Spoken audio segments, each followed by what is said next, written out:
Shalom, family. This is Yasharala. I'm back again with, another lesson again, some more knowledge and some food to feed the flock. So before we get into this lesson, I want to just give all glory and praises to the name above all names, YHWH.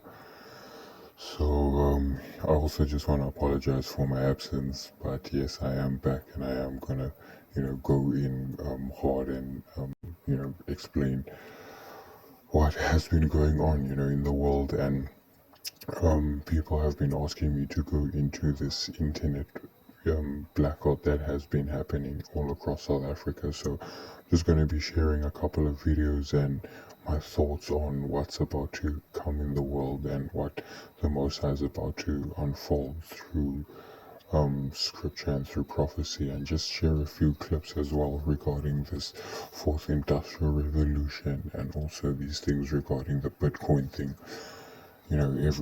BlackRock, the world's biggest financial asset controlling company, is buying up assets in Bitcoin.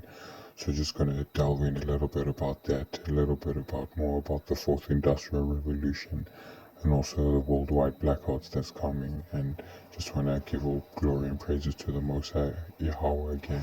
And also Shabbat Shalom. Countries, Western countries, all on board for Agenda 2030.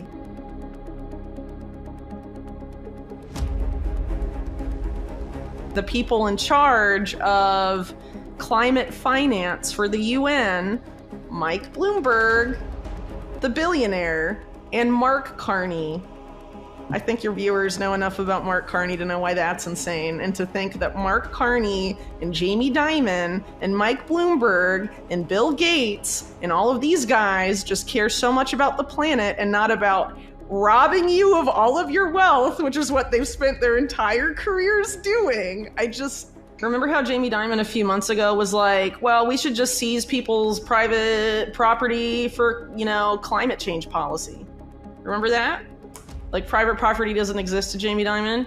If his friends at Goldman Sachs, who basically designed all this crap that the UN is backing, and green finance and blue finance for Mother Earth and whatever, if those projects decide that they want your property, I guess they'll just turn off your money or whatever and take it. I mean, do you really want to give these guys total control?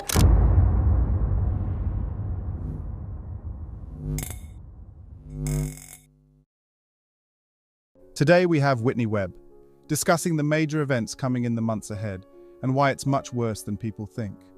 Artificial intelligence has emerged, offering a massive advantage in productivity and innovation. Yet there's a very disturbing aspect to AI. It can be wielded as a means of control and manipulation. Whitney Webb's recent interview sheds light on this dual nature of AI, cautioning against its misuse in the wrong hands and its capacity for unprecedented manipulation when armed with extensive data, and why this is unlike anything we've seen in history. Let's get right into the video with Whitney Webb, as she gives her prediction for what's coming in the days and weeks ahead. Well, now we've basically been taken over by corporations, and now the business of the businesses of the world is our business. I'm paraphrasing, but that's what he said. I like to think it's becoming so. The UN's not your friend, guys. What we have right now is them literally tokenizing all their existing rackets to move it into this new fourth industrial revolution paradigm. That's literally what is happening across the board, and people just don't recognize it. And they're cloaking it in all this stuff, specifically with SDGs and Agenda 2030. It's this will make a better world. And then you actually look at it and it's this is insane. Why are all bankers in charge of this? I hate it so much. But I mean, you go back into the UN, the UN Secretary General Kofi Annan, at the end of the 90s was yeah, so how we used to be at least viewed as the public sector, the public sectors of the world all coming together to democratically vote on stuff. There's so much I could say. Anyway, I could literally go on for hours and be here's an example of why you should never trust the bankers, and still there's going to be that handful of people with the hashtag Jerome Powell is my pal and Jamie Dimon is my knight in shining armor. And I sometimes you just can't reach people, dude, in order to create this space where they want to like push people into this new system, there's going to be chaos and there's going to be instability. And so the comfort and convenience that keeps people asleep will be disrupted. What people do in that point in time is the most critical about this whole thing, about how it plays out. Seriously, like that is the most important window. And again, that is why it's so important to be local. Because, okay, there's a big cyber tech on the financial system. The internet goes down for a couple of days. What are people going to do? They're going to go out in the street and look for answers, figure out what's going on. This is why it's important to know what's going on and couple that with having, you know, connections in your local community so you can direct people about what needs to be done and what's happening at that point in time. It's like very important.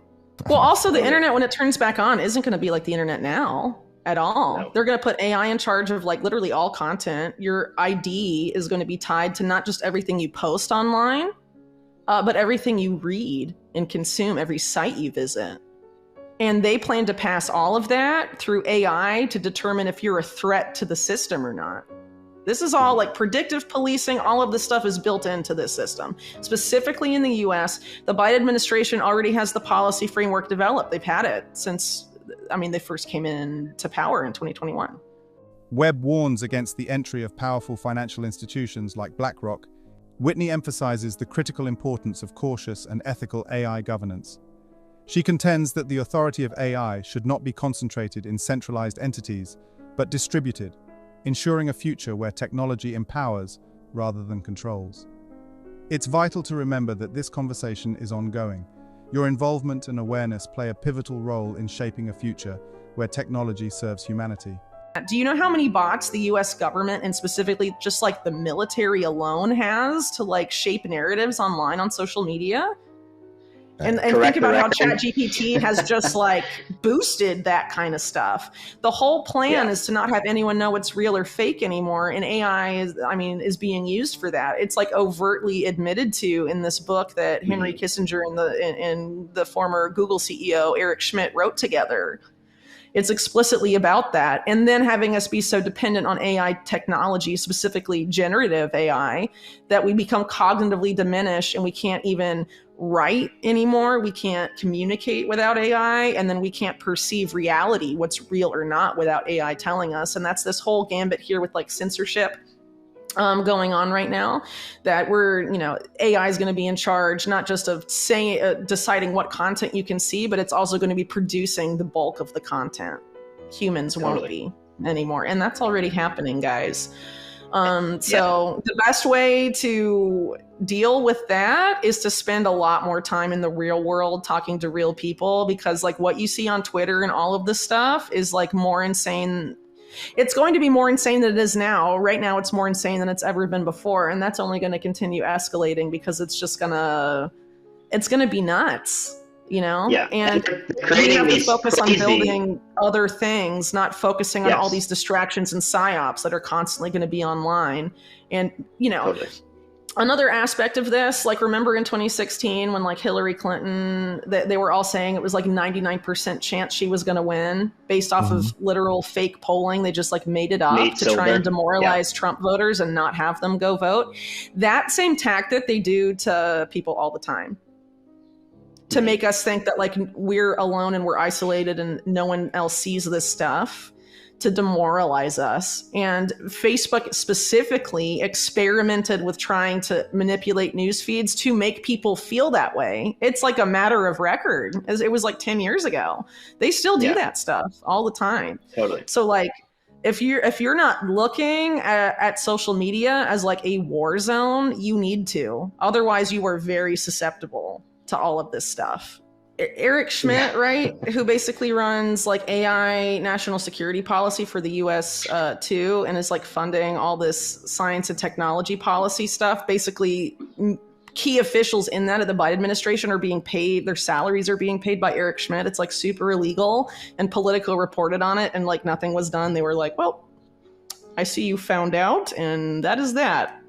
That guy has an insane amount of power. He was just on a podcast talking about what needs to be done about misinformation. And he was saying, we need to get everyone's ID tied to social media. And then when people post misinformation, report them to law enforcement. Do we need another Occupy Wall Street? I know you mentioned it. I know you said they don't. Like, do you? Yeah, dude. But it's. I mean, they don't like, want that. They don't want that. And so what has to be done is people have to divest from Silicon Valley and Wall Street as much as possible. Because basically, what I call the blob that basically runs the US, it's the national security state, it's Silicon Valley and it's Wall Street, okay? It's harder to divest from the US government if you're living in the US than it is to divest from big tech and Wall Street. You can take your money out of JP Morgan and Wells Fargo and Citi, and you can stop using Google products, Microsoft products. You can not use OpenAI maybe, which is basically Microsoft, and all of this other stuff, because they plan to do a lot of bad stuff with your data, like a lot of very bad things. Webb warns against the entry of powerful financial institutions like BlackRock into the Bitcoin space, saying this is definitely a negative development in crypto. She asserts that these institutions are set to control a significant portion of the cryptocurrency supply, and emphasizes the importance of resisting this obvious influence on the market. Webb foresees a looming economic catastrophe, driven by collapsing fiat money systems, rampant inflation, and substantial internet outages have struck South Africa, impacting thousands of users and businesses across the country. This is linked reportedly to Microsoft Azure services. The outage is linked to multiple cable failures connecting South Africa to the west coast of Africa. This has resulted in widespread lack of internet connectivity and difficulties accessing online services. The outage began at around noon, causing disruptions to various industries across the country. Microsoft has not yet provided a timeline for resolving the issue.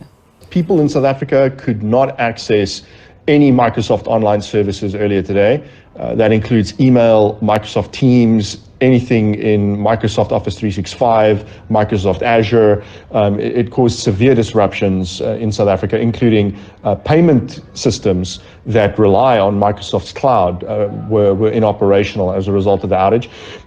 It's been caused by multiple cable failures in Côte d'Ivoire near Abidjan. And what's curious about this is it's 4 cables that went down at the same time: WAX, Main 1, SAT3, and ACE. We've not received confirmation as I'm speaking here what's caused the outage, but it's extremely unusual. So usually an outage like this is a break in the cable, but with 4 cables going down like this at the same time, it seems unlikely that it was one, say a boat that dropped an anchor or dragged an anchor that took out all 4 cables. Just want to bring out a precept here, beloveds, Jeremiah 25:10. Moreover, I will take from them the voice of mirth, and the voice of gladness, and the voice of the bridegroom, and the voice of the bride, and the sound of the millstone, and the light of the candle. So the light of the candle in today's time would translate to the electricity, because that's what we use today to light up the world. The Terminator is the prequels to the beginning of the Matrix. Sarah Connor is actually Neo's mother. So JC, John Connors, Jesus Christ, grows up to be Neo, one and the same in the Matrix. The Matrix is in the future. The Terminator is the past. It's time travel, past, present, and future time travel. It's the second coming of the Christ, the evolutions of consciousness, man versus the machine. So the machines, the Terminator machines, hear that a child is going to be born that's going to terminate them in the future when they oppress man. See, it's a man versus the machine. It's God's children versus man's children, which was technology. So man versus nature. Exactly. So the Terminator has to time travel to the past because they know it's Sarah Connor, and they have to kill her, terminate her, so she won't have the baby. And Kyle Reese, he comes from the future to protect her, and he inadvertently gets her pregnant, and he has to go back to the future. And so it's the Immaculate Conception, because now she's pregnant and she fell in love with a man, but did it really happen? Did he exist? And then this child, when you see the 3 Terminators, the boy and then the man child, subconsciously he doesn't know why the Terminator is trying to kill him until he's hidden out in the city, in the Matrix, the future, When he reaches 30 years of age, the rebellion, reloaded, revolution starts. And the rebels come and they find him because they've been watching him all along. That's what the Guardians and the Sentinels are all about. And so they wake him up to his purpose. They take him to Morpheus to train him to fight the machines. They take him to the Oracle because of the prophecy. So this is the whole epic story. It's an epic. Because this plays into why this sudden mental change on Facebook. Where is Facebook now a threat where they need to regulate them and shut them down? Facebook is nothing but a database for the CIA. That's all it is. It has all of your family's pictures, all of your friends. It has all the information. They used it here in Vegas when they had that car accident. Remember when the Maserati right by the Cromwell? Yes, when that happened right there? Well, all they did was take camera footage from Caesars, Bally's, and other casinos. And they went and they took this footage and they got the license plates. And then they saw that the guy did, California. He rented that Range Rover. And after they did that, they went to social network and they found his girlfriend on Twitter, so they found his picture, and then they went to LA because they knew they were from LA, put his picture on a $250,000 billboard and put a reward up for him for $25,000, and they got him within 2 weeks. Within 2 weeks because of the technology. So how do you advise people to share their image, their data? There's not going to be any more privacy. Everything is cameraed down. Everything is caught on camera. And this is what it's going to be about in the future. Virtual reality that I'm explaining in The Matrix and Terminator. Everything is going to be, so now it's going to be so easy. You're not going to have any more paper passports. It's just going to be where you come into the airport, they're going to scan you, your body, retinal, fingerprints, the whole 9 yards. This is what Clear is about. That's right. right. That's what Clear, yeah. This way, nobody has to alter paper and put a picture or a name on there because they have your bone structure, they have your eyes, they got your fingerprints. This is the database, and they match you up. You see what I'm saying? And you go through. So that way no terrorists can come through and pretend to be somebody or somebody that they're looking for that's the most wanted. You see what I'm saying? Because all of this technology is going to start ruling. It's artificial intelligence. It's going to start ruling everything. Once the satellites come into play that I'm talking about, there's maybe another 5 to 10 years from now, they're really going to play a phenomenal part. Because this is why Apple and Microsoft became the billion-dollar, trillion-dollar babies, is because IBM and Xerox didn't know what a mouse was. A mouse meaning they didn't know what the internet was going to be. You see what I'm talking about? They didn't want to move into that technology. The studios don't know what streaming is. They got pissed off because Netflix paid $50 million and got 3 or 4 Oscars for the movie Roma. But it was never shown in the movie theaters at all. It was watched. And that's why Steven Spielberg and all of it. When we come back, yes. I'm going to have some of my crew to join you, my technical people, the superhero.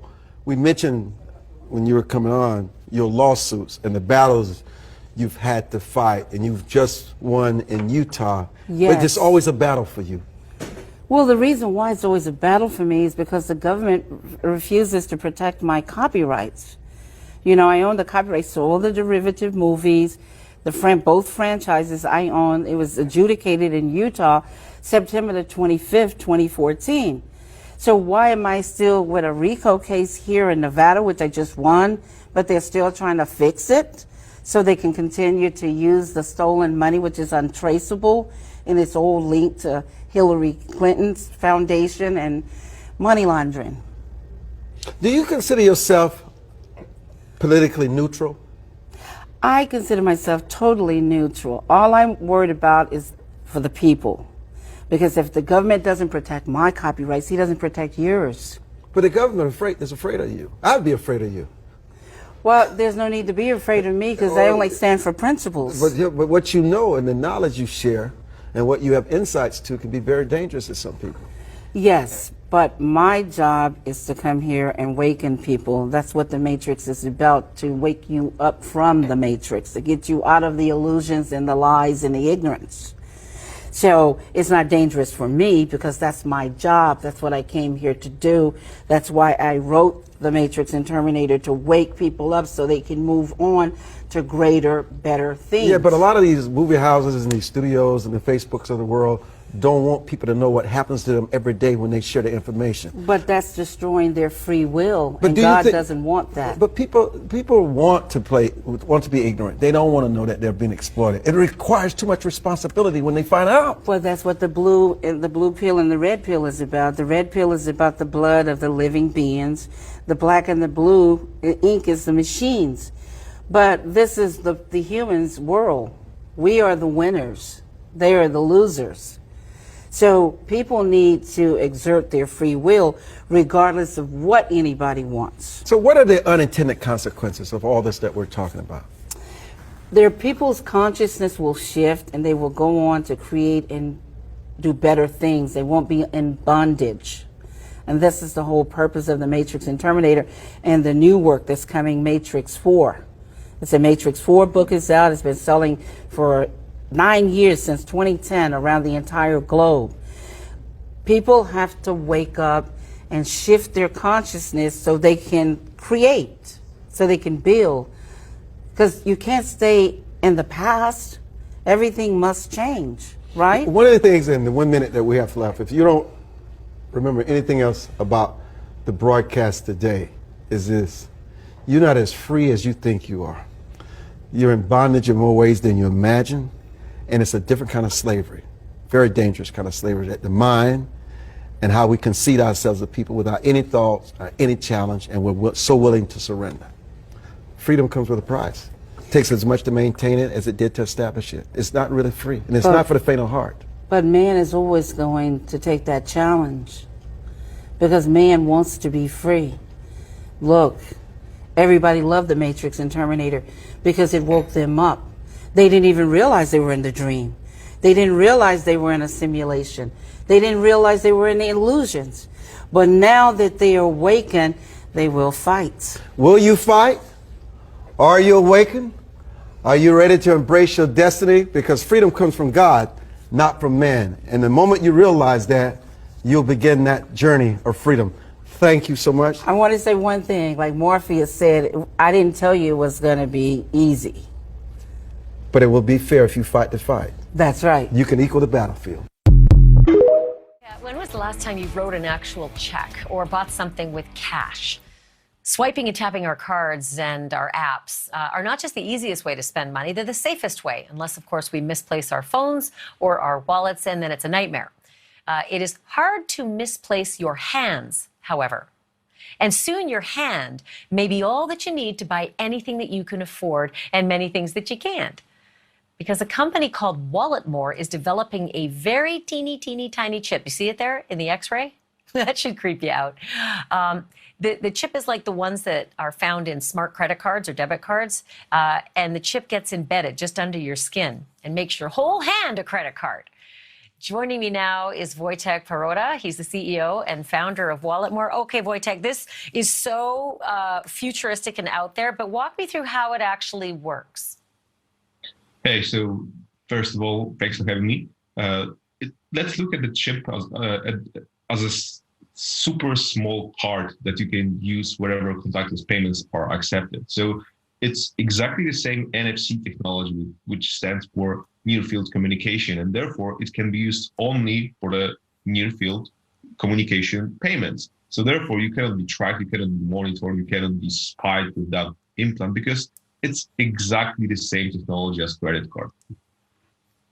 So here's my worry, is that you can accidentally buy something by just having your hand too close to a machine, or you could accidentally have your data all stolen by shaking someone's hand, because a lot of times we protect our cards in cases that can't be penetrated. But if it's in your hand, it's really hard to do that. It's not that simple, to be honest. First of all, you cannot lose money when you are shaking hands with anyone, because the implant is the passive type, and it doesn't have any internal source of energy. And therefore, the only option to get the read of that implant is to put it in the near field of terminal. So therefore, the other implant, which is inside of the other person's hand, is not capable of processing information. You need to have that source of energy, and only terminals that you can see at the moment are capable of providing that energy. So that's one thing. The other thing is that you definitely cannot lose your money because of the fact that you tap in a random place. Why? Because the implant is so small compared to the credit card. Normally, of course, when you tap the credit card, the terminal, it gets the read instantly. With the implant, it's a little bit different because you need to be super precise. And therefore, if someone is touching your hand, finding this perfect sweet spot, because that's how we need to look at it, you would realize at least 10 times that something is going on with your hand. So that's do you have it? Wojciech, do you have it in your hand right now? Yeah, of course. Actually, the X-ray that you saw was from my hand, and that's how it looks on my hand. So show me your hand. Is it possible to see it at all?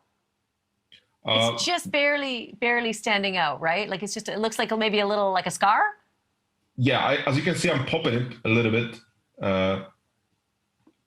Oh man, that's crazy. Did you have a doctor insert it? Yeah, of course, that's part of the deal, because we are only building the implants. And when it comes to the installations, we want the whole experience to be as safe as possible. And therefore, we built a network of partners all across Europe and the US. So therefore, if you are ordering an implant from our side, it's of course shipped to you, but then you need to schedule the appointment with one of the specialists who will just set it up for you. So do you use it? Like, do you go up to a cashier and say, yeah, I'll just tap my hand? And if that's the case, what's the reaction from the sales clerks? Yeah, of course. I've been testing it myself since the very beginning. I have been the first person to get it installed, and reactions are pretty wild, to be honest. Sometimes people just don't care, but because when they are stuck in the office for like 10 hours, they just do not care. They just care about having the payment to be processed. But sometimes the reactions are really extreme, because when I tap my hand and there's clearly nothing hidden inside of the glove or anything else, anywhere else, they are just asking, how the hell is that possible? You need to have a watch somewhere down here in your shirt. But when I'm just taking it down and seeing and showing that, okay, there's nothing out there, then the conversation begins. But in most cases, it turns out to be like a positive conversation, because as long as I explain how it works and what's actually inside, they're pretty much optimistic about it. So there is an instance. Well, I'll tell you what, there's still a lot of regulatory. I mean, this is a long way before it's mass market appeal, but it is really interesting to see that you're on the leading edge of this and that you're doing it yourself as your lead. So there you all have it, fam. I just want to bring out another scripture. And this is really the time that is upon us. This Revelations 13:16-17. He causeth all, both small and great, rich and poor, free and bond, to receive a mark in their right hand and in their foreheads, that no man might buy or sell, save that he had the mark, or the same of the beast, or the number of his name. So this is really the time that's upon us. And also just to bring out another precept as well, Amos 8:11, Behold, the days come, saith Yahweh, that I will send a famine in the land, not a famine of bread, nor of thirst for water, but of hearing the words of Yahweh. So they're really going to bring about this famine of the word, this drying out of knowledge, and, draining out the voices of the prophets, through bringing about this whole worldwide internet shutdown, and draining all the knowledge, man. So hope y'all are prayed up, and the only way how we can escape this is by putting in faith and works in the Most High, repenting, and us, especially as the descendants of the Negroes, the descendants of those who were slaves. If you call yourself so-called colored, so-called black, they called us that to hide our true identity, but we are the true children of Israel. of YHWH. So I just want to also share this meme. Wanted all Negro descendants of the 12 tribes of Israel, descendants of the Negro slaves kidnapped from Africa. So this is exactly who we are. So I want to encourage all of you all to, dig into our history, dig into who we are. The stories of the scriptures are true, but they twisted it, they whitewashed it. The Messiah, he did exist, and he was a black man from our nation, the Negro nation, the 12 tribes of Israel. So the only way how we can be saved is we need to return back to the laws of the Most High, repent from our sins, and have faith in the Black Messiah, YHWH. So with that, I want to give all praises to the Most High, and please tune in again, and I say shalom to you all. Step 1, get into the word and get out the zoo. Step 2, kill your old self and become new. Step 3, turn from all the sinning that you used to do. Step 4, tell the whole squad they can do it too. Christ walk, step, hey, Christ walk, step, hey, step. And soon you